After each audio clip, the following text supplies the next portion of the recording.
আমার ধর্মমুখ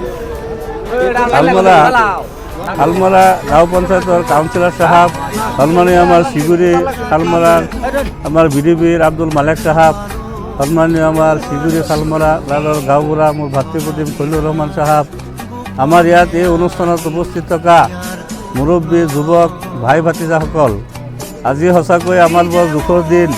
আমি যিজনৰ আজি শ্ৰদ্ধাঞ্জলি দাহ কৰিব বিচাৰিছোঁ, শ্ৰদ্ধাঞ্জলি দিব বিচাৰি আছোঁ। তেখেত হৈছিল হাতফক জুবিন গাৰ্গ। তেখেতৰ জন্ম হৈছিল যোৰহাটত আৰু তেখেত কালক্ৰমে গুৱাহাটীলৈ আহিল। তেখেত গীতত ইমান পাৰদৰ্শিকতা আছিল যে 40টা ভাষাত তেওঁ গীত গাবলৈ সক্ষম হৈছিল আৰু যিকোনো ভাষাতে তেওঁ গীত বনাবলৈ তেওঁৰ মানসিকতা আছিল আৰু তেওঁ গীত বনাব পাৰিছিল। যাই নহওক, তেওঁ এটা কথা কৈছিল যে মোৰ কোনো ধৰ্ম নাই, মোৰ কোনো ঈশ্বৰ নাই, মোৰ কোনো ভাষা নাই, মই কেৱল মানুহ। আৰু তেওঁ কোনোদিনেই ৰাজনীতিত যোৱা নাছিল। ইচ্ছা কৰিলে তেওঁ MP MLA মিনিষ্টাৰ হৈ যাব পাৰিলেহেঁতেন। সকলো দলৰ পৰা অফাৰ আছিল, কিন্তু তেওঁ সেইবিলাকত যোৱা নাই। তেওঁ কেৱল মানুহৰ মাজত থাকি মানুহৰ গুণগান গাই, মানুহক সান্তনা দি, মানুহক ফূৰ্তি আমোদ লগাইহে কৰিছিল। আৰু তেওঁ হঠাৎ কি হৈছিল, আমাৰ এই জেগাটো আমাৰ হেৰিৰ পৰা তেওঁ যেতিয়া লগত 15জন অসমীয়া যুৱক আৰু 4জন তেওঁৰ বডিগাৰ্ড, চিকিউৰিটি, এনেকুৱা মেনেজাৰ আদি 19জন ব্যক্তিক লৈ তেওঁ ছিংগাপুৰলৈ গৈছিল। আৰু ছিংগাপুৰলৈ যোৱাত তেওঁ ধুনীয়াকৈ এটা টপিক চাইছোঁ।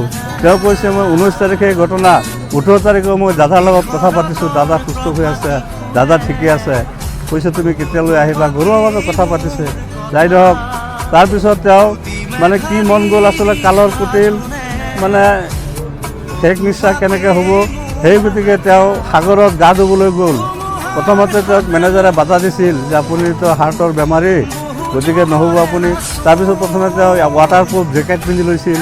তাৰ এই ৱাটাৰপ্ৰুফ জেকেটটো ডাঙৰ হৈ গৈছিল। ডাঙৰ হৈ যোৱাৰ পিছত তেওঁ খুলি পেলাই সেই ৱাটাৰপ্ৰুফ জেকেটটো খুলি পেলাৰ পিছত খালী গাৰে তেওঁ আকৌ জাপ দিলে নদীত। এই যে নদীত জাপ দিলে, পিছত আৰু এইটো তেওঁৰ হেৰি হৈ মানে তেওঁ আৰু তেওঁ সুস্থ হৈ নাহিল।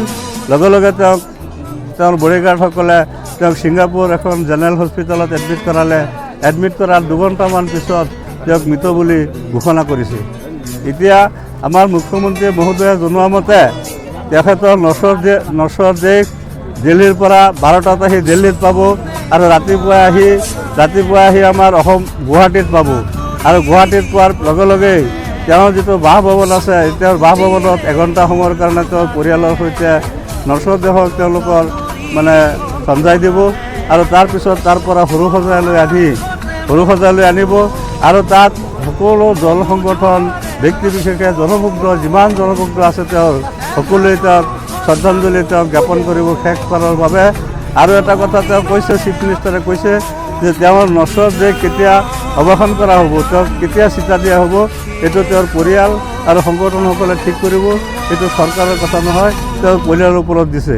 কথা হৈছে কি, আমি সকলোৱে দল নিৰ্বিশেষে আমি মানুহ হিচাপে, তেখেতে যিহেতুকে কৈছিল যে মই মানে কি হেৰি নহয়, মোৰ কোনো ধৰ্ম নাই, মোৰ কোনো ভগৱান নাই, মই কেৱল মানুহ আৰু মানুহৰ মাজতে মই জীয়াই থাকোঁ। আজি সেই জুবিন গাৰ্গক আজি আমি সকলোৱে হেৰুৱাই মৰ্মান্তিক আঘাত পাইছোঁ। আৰু তেখেতৰ তেখেতৰ সদ্গতি, আত্মাৰ সদ্গতি আমি সকলোৱে কামনা কৰিছোঁ। ধন্যবাদ।